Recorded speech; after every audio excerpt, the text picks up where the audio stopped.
Student first Bangladesh first এই স্লোগানে আত্মপ্রকাশ করতে যাচ্ছে নতুন ছাত্র সংগঠন। ছাত্র নাগরিক সংহতি ও নতুন ছাত্র রাজনৈতিক দল গঠনের লক্ষ্যে 18 ফেব্রুয়ারি জনমত জরিপ ও সদস্য সংগ্রহ কর্মসূচি ঘোষণা করে বাংলাদেশ বৈষম্য বিরোধী ছাত্র আন্দোলনের সমন্বয়ক আবু বাকের মজুমদার। সোমবার বিকেলে ঢাকা বিশ্ববিদ্যালয়ের মধুর ক্যান্টিনে সংবাদ সম্মেলনে এ ঘোষণা দেওয়া হয়। কোনো আদর্শ নয়, বরং মধ্যপন্থী দল হিসেবে কাজ করার কথা জানান আরেক সমন্বয়ক আব্দুল কাদের। দলীয় লেজুর ভিত্তির বাইরে স্বতন্ত্র ছাত্র সংগঠন হিসেবে ছাত্রদের অধিকার আদায়ে কাজ করবে বলে জানান তিনি। যারা আরো বেশি সফিস্টিকেটেড ভাবে ভিশনারি পলিটিক্স করতে চায় তারা মূলত এই নতুন ছাত্র সংগঠনের উদ্যোগ নিয়েছে। গণঅভ্যুত্থান পরবর্তী সময়ে আমরা একাধিক রাজনৈতিক নতুন দল আসছে এরকম কথা আমরা শুনতে পাচ্ছি। সো তার সাথে আসলে আমাদের এই উদ্যোগের কোনো সম্পর্ক নেই।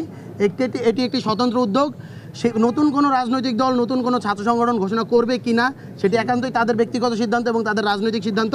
সেই সাথে বৈষম্য বিরোধী ছাত্র আন্দোলনের কথা আপনারা বললেন, কারোর সাথেই আসলে আমাদের এই ছাত্র সংগঠনের যে উদ্যোগ তার কোনো সম্পর্ক নেই। এটি একটি স্বতন্ত্র এবং এটি নিজের গঠনতন্ত্র অনুযায়ী চলবে।